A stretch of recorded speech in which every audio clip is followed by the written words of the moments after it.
ይህ ኢትዮጵያዊ ምስሉን ስታዩት ወይ ባህታዊ ወይም የጃማይካ ዜግነት ያለው የካሪቢያን ሰው ሊመስላችሁ ይችላል። ነገር ግን ይህ ግምታችሁ የተሳሳተ የሚሆነው ሰውየውን ጠጋ ብላችሁ ስታወሩት ነው። ሰውየው ኢህአዴግ አዲስ አበባን ሲቆጣጠር ብዙ ስቃይ ደርሶብኛል ይላል።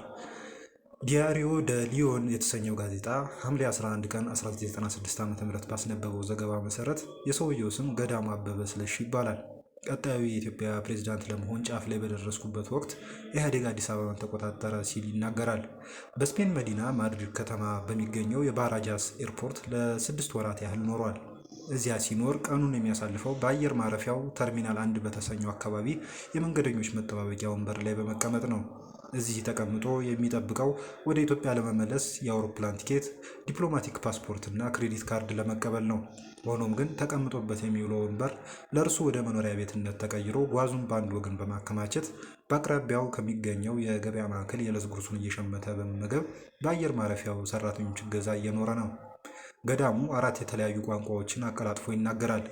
ከ1975 ዓ.ም ጀምሮ በፈረንሳይ ሀገር ስደተኛ ሆኖ ከኖረ በኋላ ከሰኔ 1995 አንስቶ ደግሞ በስፔን ሀገር እየኖረ ነበር። ወደ ሌሎች ሀገራት ለመሰደድ የሞከረው ገዳሙ ሙከራው ግን ስኬታማ አልሆነለትም። ስለሆነም ወደ ኢትዮጵያ ለመመለስ ይወስናል። ይሁንና የፈረንሳይ መንግስት የሰጠው የስደተኝነት ሰነድ ከአገልግሎት ውጭ በመሆኑና ሰነዱን ለማደስ ከፈረንሳይ ቆንስላ ጋር በብዙ ጥረት ቢያደርግም ሂደቱ የሚከወነው በፖሊስ ባለስልጣናት ብቻ ስለሆነ ገዳሙ ወደ ፈረንሳይ መጓዝ ቢኖርበትም የፈረንሳይን መሬት አልረግጥም ብሎ አሻፈረኝ ይላል። ወደ ስደተኞች መጠለያ ለመግባት ያልፈለገው ገዳሙ በማድሪድ ከተማ አስተዳደር በተደጋጋሚ ጊዜያት የማህበራዊ አገልግሎቶችን ሲያገኝ ነበር። በተጨማሪም የቀይ መስቀል ሰራተኞች እርሱን አግዘውታል። ነገር ግን የገዳሙ ምኞት የሚሰምር አይመስልም። ህጋዊ የጉዞ ሰነድ ስለሌለው ወደ ኢትዮጵያ መጓዝ አይችልም።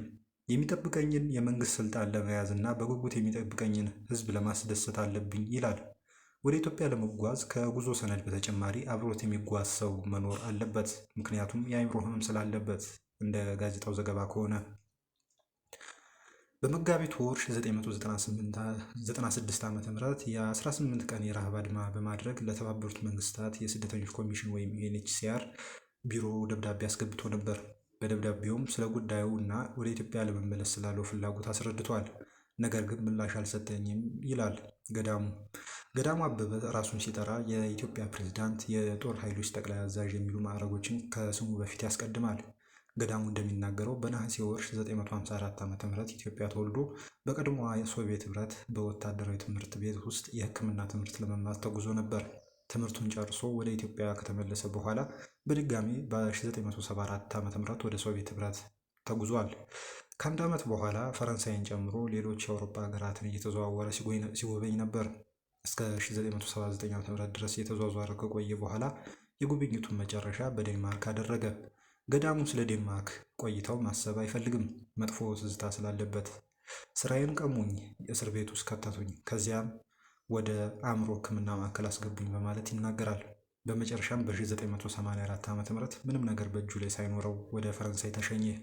ገዳሙ ዴንማርክና ሌሎች የኖርዲክ አገራትን ይከሳል።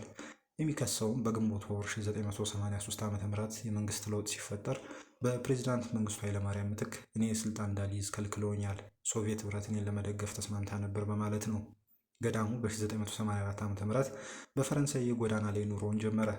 ይህ ኑሮ ቀስ በቀስ ወደ ማድሪድ እንዲጓዝ መንገዱን ጠረገለት።